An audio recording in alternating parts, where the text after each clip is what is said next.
गब्बर सिंह नेगी एक ऐसा नाम जो गढ़वाली सैनिकों की छाती गर्व से ऊंचा कर देती है। उत्तराखंड के लोगों में भारतीय फौज के प्रति जज्बा और देशभक्ति की भावना पहले से ही समाई थी। उत्तराखंड की भूमि में जन्मे वीरों ने हमेशा दुश्मनों के घुटने टेकने में मजबूर किए हैं। फिर चाहे वो ऐतिहासिक काल की बात हो या फिर गुलामी के दौरान की या आजादी के बाद की लड़ाई, यहाँ के वीरों के आगे दुनिया नतमस्तक हुई है। उन्हीं वीरों में सम्मिलित है गढ़वाल के टिहरी क्षेत्र का गब्बर सिंह नेगी। गब्बर सिंह नेगी उत्तराखंड के उन वीरों में सम्मिलित है जिसने प्रथम विश्व युद्ध में अंग्रेजों की तरफ से लड़कर भारतीय लहू का गौरव बढ़ाया। उस समय उनके शौर्य और साहस के सामने अंग्रेजी हुकूमत भी झुक गई और उन्हें इंग्लैंड के सबसे बड़े सैन्य सम्मान विक्टोरिया क्रॉस से सम्मानित किया गया। तो आखिर क्या है वीर गब्बर सिंह की पूरी कहानी, आइए जानते हैं। दोस्तों, गब्बर सिंह नेगी का जन्म उत्तराखंड के टिहरी गढ़वाल के चंबा ब्लॉक के एक छोटे से गांव मंजूर में हुआ था। इनका जन्म 21 अप्रैल सन 1885 में हुआ था। यह एक साधारण परिवार से थे।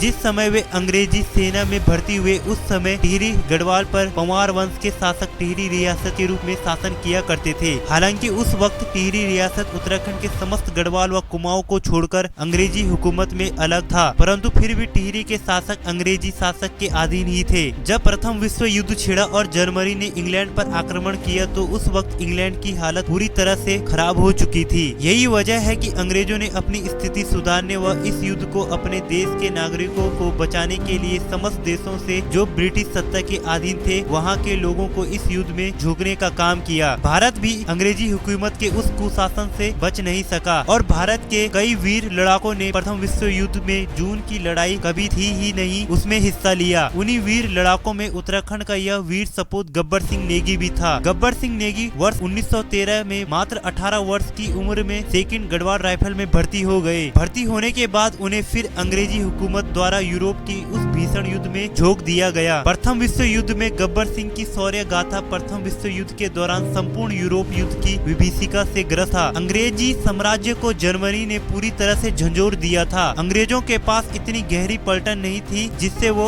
जर्मनी से लड़ सके। अंग्रेजों ने युद्ध छिड़ते ही भारतीय सेना को यूरोप के मोर्चे पर झोंकने का निर्णय लिया। उसी मोर्चे में शामिल था गढ़वाल राइफल की 2nd पलटन। अंग्रेजों की तरफ से भेजी गई पलटन के सिपाही प्रत्येक दिन हर मोर्चे पर शहीद हो रहे थे। उनमें से सबसे महत्वपूर्ण था फ्रांस का न्यूचेपल मोर्चा। न्यूचेपल मोर्चा को जीतना ब्रिटिश सेना के लिए सबसे महत्वपूर्ण था। अगर ब्रिटिश सेना इस न्यूचेपल मोर्चा को हार जाती तो जर्मनी के आगे उन्हें घुटने टेकने पड़ते। इस मोर्चे पर जर्मन सेना ने जबरदस्त मोर्चा संभाला हुआ था। दर्जनों टैंक तो खाने चारों ओर खड़े थे। ऊपर से कांटेदार तार की बाढ़, भीषण शीत वर्षा, गीली और कीचड़ वाली जमीन, हर दिन रात आसमान में जर्मन सेना के लड़ाकू विमान की उड़ान के कारण अंग्रेजी अफसरों की सारी रणनीति ध्वस्त हो रही थी। असंभव से लगने वाले इस मोर्चे के युद्ध को जीतने के लिए अंग्रेजी सेना ने गढ़वाल राइफल की टुकड़ी को आगे भेजने का निर्णय लिया। 10 मार्च 1915 को सुबह 5 बजे जब चारों ओर कोहरा छाया था, गढ़वाल राइफल के जवानों ने जय बद्री विशाल के जय घोष के साथ आगे बढ़ना शुरू किया। वर्षा और भीषण ठंड की परवाह न कर गढ़वाली वीर आगे बढ़े। उनके हर कदम के साथ जर्मन टैंक उन्हें अपना निशाना बनाने लगे और ऊपर से जर्मन लड़ाकू विमान भीषण बमबारी करने लगे। इधर गढ़वाल राइफल की टुकड़ी घुटने व कोहनी के नम गीली सतह पर 1-1 इंच जीतने के लिए कदम कदम बढ़ा रहे थे और अपने प्राणों की आहुति दे रहे थे। इसी सेना की टुकड़ी में था 20 वर्षीय राइफलमैन गब्बर सिंह नेगी। ये सोचने वाली बात है कि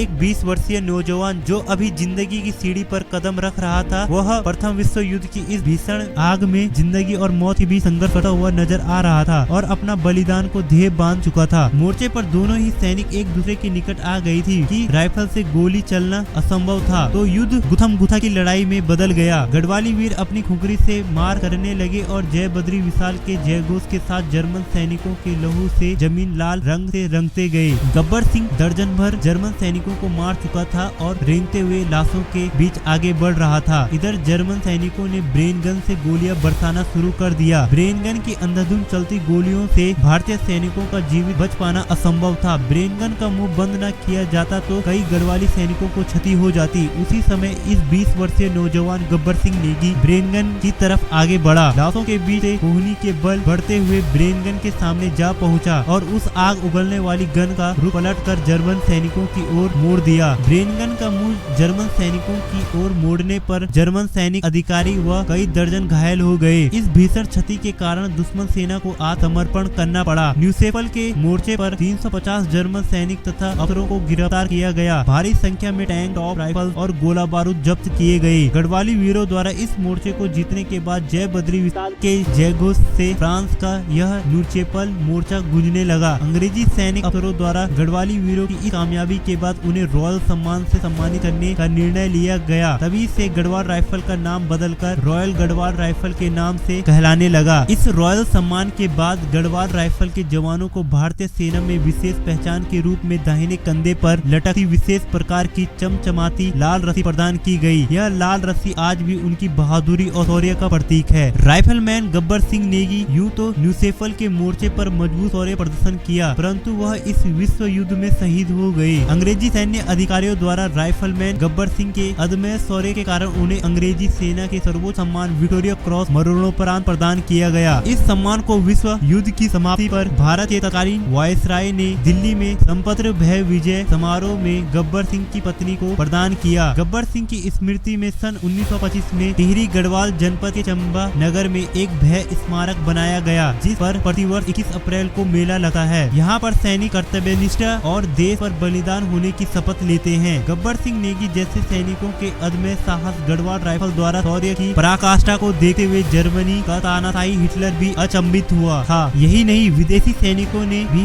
भारत के सैनिकों को लोहा माना। यही वजह है कि सुभाष चंद्र बोस की आजाद हिंद फौज के निर्माण के समय जर्मनी के तानाशाह द्वारा हिंदुस्तानी सैनिकों को द्वितीय विश्व युद्ध से अलग रखने की कोशिशें की जाती रही। तो दोस्तों, आपको गब्बर सिंह नेगी के अदम्य शौर्य बलिदान के इतिहास को जानकर कैसे लगा, कमेंट करके बताएं। और ऐसी और वीडियो के लिए वीडियो को लाइक करें और चैनल को सब्सक्राइब कर दीजिए। मिलते हैं एक और नेक्स्ट वीडियो में, तब तक के लिए जय हिंद, जय भारत।